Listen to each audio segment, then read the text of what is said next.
Hi there, happy hump day and welcome. It's Wednesday. One of my favorite pastimes, people watching. Why?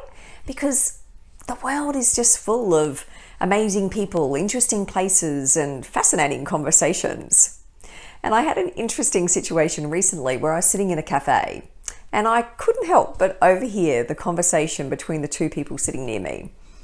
One of them had just had one of those situations at work which they found not just annoying, but maddeningly frustrating. They were irritated beyond belief. They had a whole stream of vitriol and a whole heap of assumptions about the other person and why this person had done what they'd done, and they were incompetent, they were lazy, they were unethical. Now, they could be all that. They could be more. There could be very valid reasons for all of the comments that that person was making.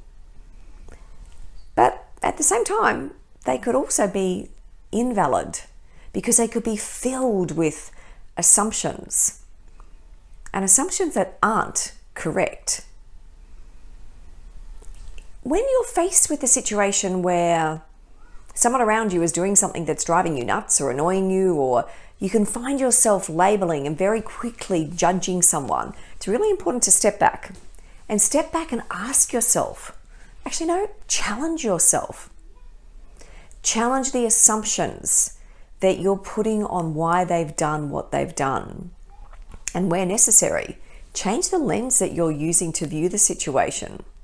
Because when someone does something that makes you unhappy, that displeases or upsets you in some way, it's very easy for us to interpret the situation and make very quick judgments. Judgments that are based on assumptions about why they've done what they've done. And with those assumptions, we're assuming that we know them, that we know how they're feeling and that we know how they're thinking. For example, you might be thinking that they're doing something because they're lazy or not interested, or that they're not appreciative of what's going on around them. But sometimes those assumptions can be way off the mark.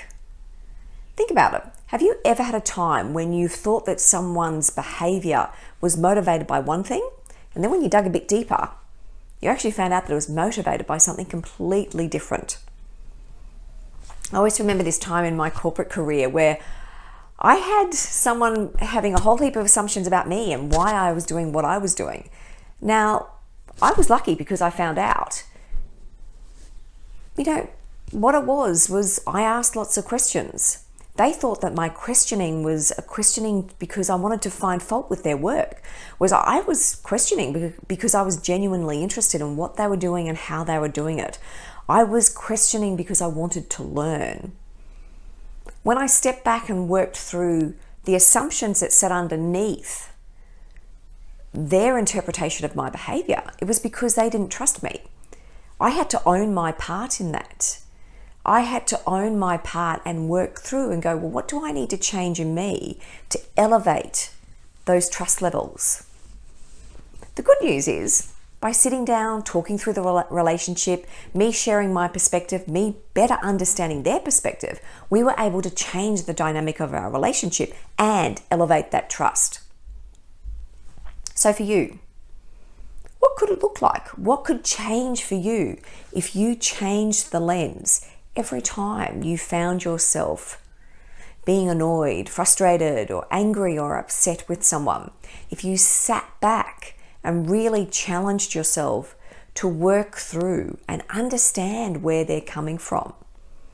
Now, doing this isn't easy, so I'm going to give you a couple of things to think about. Firstly, look at the philosophy that you're using, because you want to seek to understand. You want to question rather than assume that you know. You want to notice how you're reacting to what's going on and ask yourself why. If someone else did the same thing, would you react in the same way? Is part of your reaction based on the person, not on the situation? If you changed the lens, how would that change how you interpret the situation and how you respond to it? It can help to find a buddy. I know I often use Craig for this. He's a great sounding board because if I'm annoyed by something and I talk it through with Craig, he can shift the reaction that I'm having to it. He can help me see other perspectives more clearly. And then lastly, really dig in and seek to understand and clarify what's really going on. And never assume that you have the whole story, because typically we don't. So my challenge to you this week is, where can you change the lens? And how's that going to benefit how you build relationships with people? Take care. Have a wonderful week. I'll see you next week.